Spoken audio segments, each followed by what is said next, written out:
Now, I'm going to give you some advice if you guys ever want to do rope tricks. Now, first of all, if you make a knot on the rope like so, you want to make sure the knot stays on the rope. Well, if the knot comes off the rope, no problem. All you have to do is simply do the opposite movements, snap your fingers, and now the knot is right back on the rope. Now, another thing is when you have your rope, you want to make sure they always have 2 ends, like so, and not 3 ends. 1, 2, 3, or even worse than 3 ends, 4 ends. 1, 2, 3, and 4. Because then you end up with 4 ends and 1 middle. And of course, since you're a magician, well, you've got to find a way to end up with 2 ropes. Of course, now that you have these 2 ropes, well, you got to make sure that these 2 ropes have 2 middles and not 1 middle. Because then you end up with 1 middle and 4 ends, and everything you just did was completely useless. Of course, in that situation, well, you've got to manage to get 1 rope. But the problem is now that you have your rope, you got to make sure the middle stays on the rope. Because, if the middle comes off, well, all I have to do is simply place the middle right back on there. And it's back on. Now, I just told you about the middle, but you also want to take care of the ends. Because, of course, you want to make sure the ends always stay on the rope.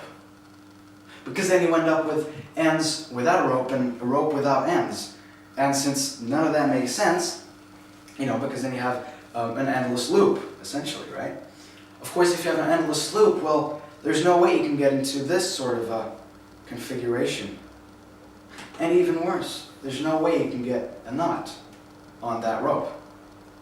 Now, of course, if you have a knot on that rope, no problem. All you have to do is take the ends and place them right back on the rope. And now, you can simply untie the knot, just like that.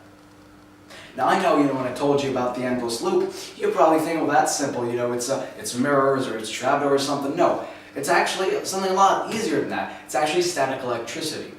That's right, if I take a bit of static electricity here, if I take a little bit of static electricity here, now the ends merge to create one endless loop once again.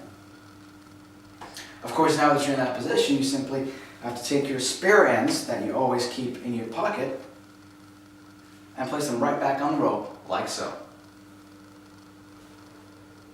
1, 2, 3. Thank you. Now, of course, to be able to do rope tricks, you have to be a magician. Not only that, you also have to have a good quality rope. Now, how do you recognize a good quality rope? Well, it's very simple.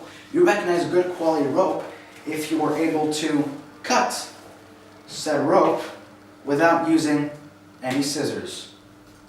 And now, of course, if everything went as planned, you will end up with 2 equal-sized ropes. Alright, 2 approximately equal-sized rope like this, 2 different sized rope. That's exactly what I was saying. Now, of course, if you end up in this situation, well, all you got to do is simply drape the small rope over the big rope like so, hold them, and then the long rope is simply fusing inside the other rope. Now, of course, you end up with a knot. All you have to do is untie this knot, and you end up with 1 rope. Thank you very much.